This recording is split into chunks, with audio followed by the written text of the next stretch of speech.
Hello friends, welcome to eat taste. ಇವತ್ತು ನಾನು share ಮಾಡೋ ರೆಸಿಪಿ ತುಂಬ ಸಿಂಪಲ್ಲಾಗಿ ತುಂಬ ಎಲ್ಲರೂ ಎಂಜಾಯ್ ಮಾಡೋ ಒಂದು ರೆಸಿಪಿ ಅಂದರೆ ಎಗ್ ಫ್ರೈಡ್ ರೈಸು. ಮನೆಯಲ್ಲೇ ನಾವು ಅದನ್ನು ಈಸಿಯಾಗಿ ಮಾಡ್ಬೋದು. ಅದು ಮನೆ ಟೇಸ್ಟಿಗೆ ತಕ್ಕಂಗೆ ಮಾಡ್ಬೋದು. ಟೇಸ್ಟ್ ಅಂತೂ ತುಂಬ ಚೆನ್ನಾಗಿರುತ್ತೆ. ಇದನ್ನು ಹೆಂಗೆ ಮಾಡೋದು ಅಂತ ನೋಡ್ಕೊಳ್ಳೋಣ ಬನ್ನಿ ಫ್ರೆಂಡ್ಸ್, ವೀಡಿಯೋಗೆ ಹೋಗೋಣ. ಅದಕ್ಕೂ ಮುಂಚೆ ನನ್ನ ವೀಡಿಯೋ ಫಸ್ಟ್ ಟೈಮ್ ನೋಡೋದಾದರೆ ಸಬ್ಸ್ಕ್ರೈಬ್ ಮಾಡ್ಕೊಂಡು ನೋಡಿ, ಪಕ್ಕದಲ್ಲಿರೋ ಬೆಲ್ಲೈಕನ್ನ ಪ್ರೆಸ್ ಮಾಡಿ. ನಾನು ಹಾಕೋ ವೀಡಿಯೋ ನಿಮ್ಗೆ ತಕ್ಷಣ ಬರುತ್ತೆ ಫ್ರೆಂಡ್ಸ್.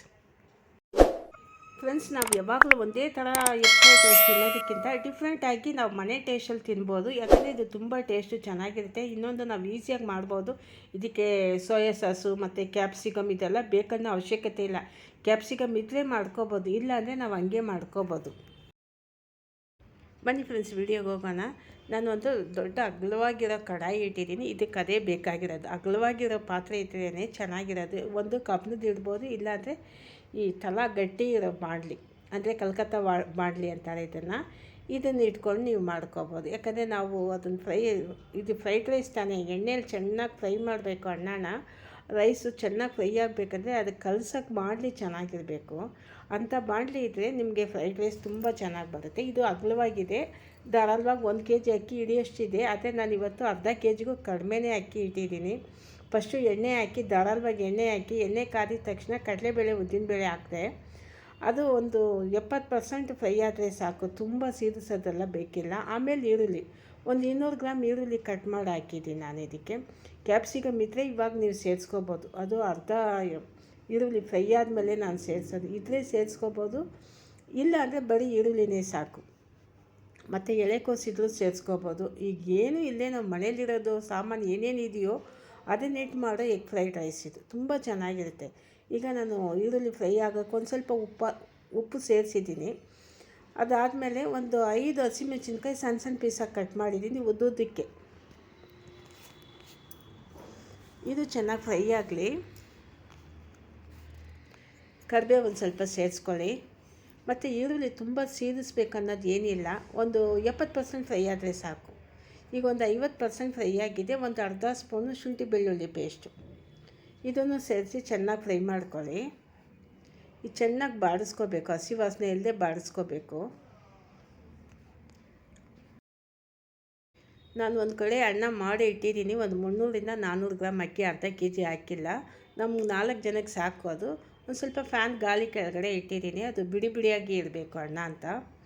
ಇದಕ್ಕೊಂದು 6 ಮೊಟ್ಟೆ ಸೇರಿಸ್ಕೊಳ್ತೇನೆ ನಾನು, ಸಾಕು. ಅದು ತುಂಬ ಕಡಿಮೆ ಹಾಕಿದ್ರೆ ಚೆನ್ನಾಗಿರಲ್ಲ, ತುಂಬ ಜಾಸ್ತಿ ಹಾಕಿದ್ರೆ ಬೇಕಾದರೆ ಚೆನ್ನಾಗಿರುತ್ತೆ.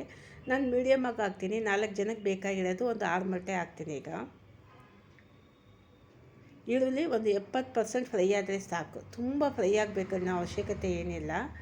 ಈಗ ನೋಡಿ, ಮೊಟ್ಟೆ ಒಂದು 6 ಮೊಟ್ಟೆ ಹೊಡೆದಾಕಿದ್ದೀನಿ. ಇದನ್ನು ಫುಲ್ ಸಿಮ್ಮಲ್ಲಿಟ್ಟೆ ಮಿಕ್ಸ್ ಮಾಡ್ತಾಯಿದ್ದೀನಿ.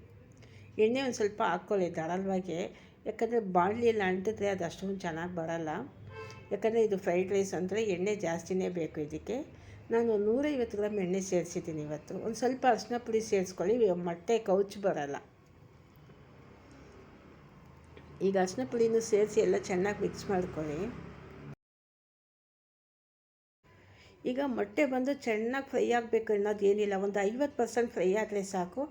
ನೀವು ತಕ್ಷಣ ಅಣ್ಣನ ಹಾಕ್ಬಿಡಿ, ಬೇಯಿಸಿರೋ ಅಣ್ಣನ ಹಾಕ್ಬಿಡಿ. ನೋಡಿ, ಅಗಲಾಗಿದೆ, ಒಂದಕ್ಕೊಂದು ಅಂಟಬಾರ್ದು ಅನ್ನ. ಚಿತ್ರಾನ್ನಕ್ಕೆಲ್ಲ ನಾವು ಹೆಂಗೆ ಬೇಯಿಸ್ತೀವೋ ಅದೇ ಥರನೇ ಬೇಯಿಸಿದ್ದೀನಿ ನಾನು. ಆವಾಗಲೇ ಅದು ಫ್ರೈಡ್ ರೈಸು ಉದ್ರಾಗಿ ಚೆನ್ನಾಗಿ ಬರೋದು. ನೀವು ತುಂಬ ಬೇಯಿಸಿಬಿಟ್ರೆ ಅಂಟ್ಕೊಳ್ಳುತ್ತೆ, ಚೆನ್ನಾಗಿರಲ್ಲ. ಮತ್ತು ಬಿಸಿಯನ್ನು ಹಾಕೋಕ್ಕೆ ಹೋಗ್ಬೇಡಿ. ನಾನು ಅನ್ನ ಮಾಡಿಬಿಟ್ಟು ಆರಾಕಿದ್ದೆ.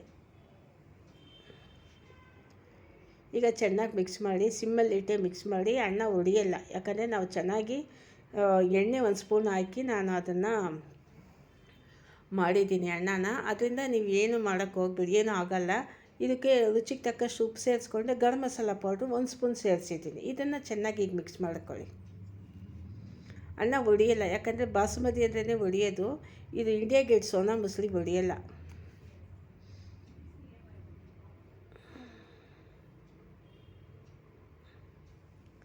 ಚೆನ್ನಾಗಿ ಮಿಕ್ಸ್ ಮಾಡ್ಕೊಳ್ಳಿ, ಆದಷ್ಟು ಸಿಮ್ಮಲ್ಲೇ ಇಟ್ಕೊಳ್ಳಿ. ಎಣ್ಣೆ ಬೇಕಾದರೆ ನಿಮಗೆ ಬಾಣಲೆಯಲ್ಲಿ ಅಂಟಿದ್ರೆ ಒಂದು ಸ್ವಲ್ಪ ಎಣ್ಣೆ ಬಿಟ್ಕೊಳ್ಳಿ, ಏನು ತೊಂದರೆ ಇಲ್ಲ. ಎಣ್ಣೆ ಬಿಟ್ಕೋಬೋದು ಇವಾಗಲೂ. ಕ್ಯಾಪ್ಸಿಕಮ್ ಇದ್ದರೆ ಸೇರಿಸ್ಕೋಬೋದು. ಕ್ಯಾಪ್ಸಿಕಮ್ ಇಲ್ಲದೆ ನಾವು ಏನೂ ಇಲ್ಲದೆ ಮನೇಲಿ ಏನಿದೆಯೋ ಅದನ್ನು ಇಟ್ಟು ಮಾಡೋದ್ರಿಂದ ಏನೂ ಬೇಕಿಲ್ಲ, ಚೆನ್ನಾಗಿರುತ್ತೆ, ತುಂಬ ಟೇಸ್ಟು ಚೆನ್ನಾಗಿರುತ್ತೆ. ಮತ್ತು ಕಡಲೆಬೇಳೆ ಉದ್ದಿನಬೇಳೆ ಒಂದು ಅರ್ಧ ಸ್ಪೂನ್ ಸೇರಿಸಿ, ಜಾಸ್ತಿ ಸೇರ್ಸೋಕ್ಕೆ ಹೋಗಬೇಡಿ, ಅದು ಮಧ್ಯ ಮಧ್ಯೆ ಕಟಮ್ ಅಂತ ಇದು ಬರುತ್ತೆ. ಈಗ ಲಾಸ್ಟಲ್ಲಿ ಸ್ಟವ್ ಆಫ್ ಮಾಡಿಬಿಟ್ಟು ಮೆಣಸು ಒಂದು ಸ್ಪೂನ್ ಕುಟ್ಬಿಟ್ಟು ಸೇರಿಸಿದ್ದೀನಿ, ಪೌಡ್ರೆಲ್ಲ ಕುಟ್ಬಿಟ್ಟು ಸೇರಿಸಿದ್ದೀನಿ, ಟೇಸ್ಟು ಚೆನ್ನಾಗಿರುತ್ತೆ. ಮತ್ತು ಕೊತ್ತಂಬರಿ ಸೊಪ್ಪು ರೆಡಿ ಆಯಿತು. Egg fried rice home made ತುಂಬ ಚೆನ್ನಾಗಿ ರೆಡಿಯಾಗುತ್ತೆ. ನೀವು ಇದನ್ನು ಮಾಡಿದ್ರೆ ಒಂದು ಅಗಲ ಅನ್ನನೂ ಉಳಿಯೋಲ್ಲ, ಅಷ್ಟು ಚೆನ್ನಾಗಿರುತ್ತೆ, ಎಲ್ಲರೂ ಇಷ್ಟಪಡ್ತಾರೆ. ಮನೇಲಿ ಸಾರು ಏನಿಲ್ಲ, ಏನಪ್ಪ ಅಡುಗೆ ಮಾಡೋದು, ಏನು ಸಾರು ಮಾಡೋದು ಅನ್ನೋದಕ್ಕಿಂತ ಮೊಟ್ಟೆ ಇದ್ದರೆ ಅನ್ನ ಮಾಡಿ ಹಿಂಗೆ ಫ್ರೈಡ್ ರೈಸ್ ಮಾಡ್ಕೊಬೋದು. ಅಥವಾ ಮಧ್ಯಾಹ್ನ ಮಾಡಿರೋ ಅನ್ನ ಉಳ್ಕೊಂಡ್ರು ನಾವು ಹಿಂಗೆ ಫ್ರೈಡ್ ರೈಸ್ ಮಾಡ್ಕೊಬೋದು. ತುಂಬ ಚೆನ್ನಾಗಿರುತ್ತೆ, ಟೇಸ್ಟು ತುಂಬ ಚೆನ್ನಾಗಿರುತ್ತೆ, ಬಿಸಿಯಾಗೂ ಇರುತ್ತೆ. ನಾವು ಹೋಟ್ಲಿಗೆಲ್ಲ ಹೋಗ್ಬೇಕಾಗಿರೋದು ಏನಿಲ್ಲ ನೋಡಿ, ಇದಕ್ಕೇನು ಬೇಕಿಲ್ಲ, ಹಂಗೆ ತಿನ್ಬೋದು. ಫ್ರೆಂಡ್ಸ್, ಇದಕ್ಕೆ ಸೈಡ್ ಡಿಶ್ ಏನು ಬೇಕಿಲ್ಲ. ನಿಮ್ಗೆ ಸೈಡ್ ಡಿಶ್ ಬೇಕಾದರೆ ತುಂಬ ಒಳ್ಳೆಯ ಕಾಂಬಿನೇಷನ್ ಪೆಪ್ಪರ್ ಚಿಕನ್ ತುಂಬ ಚೆನ್ನಾಗಿರುತ್ತೆ. ನೀವು ಬೇಕಾದರೆ ಇದನ್ನು ಮಾಡ್ಕೊಂಡು ಅದನ್ನು ಮಾಡ್ಕೊಂಡು ತಿನ್ಬೋದು. ತುಂಬ ಚೆನ್ನಾಗಿ ರೆಡಿಯಾಗಿದೆ ಫ್ರೈಡ್ ರೈಸು. ನಿಮಗೆ ಈ ವಿಡಿಯೋ ಇಷ್ಟ ಆದರೆ ಶೇರ್ ಮಾಡಿ, ಲೈಕ್ ಮಾಡಿ, ಸಬ್ಸ್ಕ್ರೈಬ್ ಮಾಡಿ ಫ್ರೆಂಡ್ಸ್. ಮುಂದಿನ ವೀಡಿಯೋದಲ್ಲಿ ನೋಡೋಣ.